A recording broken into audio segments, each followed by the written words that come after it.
Վաղուց, երբ մոտ էր երկրին երկինքը, ու լսում էր դեռ մարդկանց տերն ինքը, են լավ ժամանակ երկու մանուկներ ունեին մի չար, մի անսիրտ խորթմեր. «Կորեք, գնացեք աշխատանք արեք ու եկեք կերեք, ինչ եք վեր թափել անգործ ու անբան, հասած տղերք եք 5-6 տարեկան»։ Էսպես բարկացավ մի օր խորթմերը, ճիպոտներ տվավ, ղրկեց հորթերը. «Անհանգիստ հորթեր, ամառվան շոգոր, գետ արին, փախան, ընկան սարուձոր»։ Նրանց ետևից լալով հևալով փոքրիկ որբերը քարեքար գալով վազ էին տալիս անտառի միջում,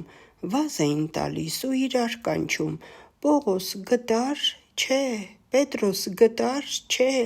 վայ, վույ, վայ»։ Շատ որ ման եկան, խեղճերն հոգնեցին, եկան խորթմորը լալով պատմեցին. «Նանի, այ նանի, կորան հորթերը»։ «Վայ, գետինն անցնեք», ճչաց խորթմերը, «թող դուք կորչեիք հորթերի տեղակ, անտակ ձորի մեջ անժաշ քարի տակ, մի արջ պատահեր, մի գազան, մի գել, որ չէի տեսել ձեզ շուքը մեկ էլ։ Դե ետ գնացեք կորեք, մինչև չգտնեք հորթերը բերեք, աչքիս չերևաք, այ աչքի փշեր, թե չէ կսպանեմ ես ձեզ էս գիշեր»։ Ու ճիպոտն էլ ետ իրենց թաթերին, հոգնած ու սոված արցունքնայտերին, փոքրիկ որբերը անտառի միջում գիշերվան կեսին լալիս են կանչում. «Պողոս, գտա՞ր, չէ, Պետրոս, գտա՞ր, չէ, վայ,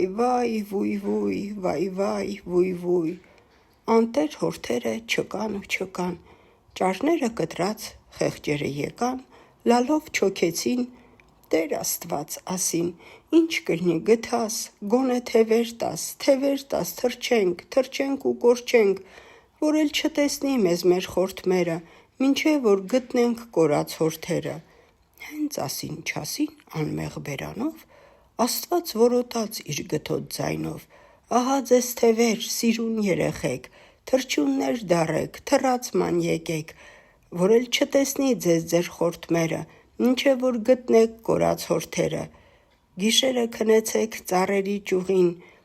ծեղն ու ծեղոտը արեք անկողին, ապրուստ էլ կերեք իմ լի սեղանից, երբ որ դադար-գուն եղաք ձեր տանից»։ Էսպես վերևից հենց կանչեց Աստված, փոքրիկ որբերը փոխվեցին հանկարծ, ու թևեր առան, թռչուններ դառան, ու թևեր առած, թռչուններ դառած, դեռ մինչև էսօր ընկած սարուձոր ծվում են, մնչում, մեկ-մեկ ու կանչում. «Պողոս, գտա՞ր, չէ, Պետրոս, գտա՞ր, չէ, վայ, վույ»։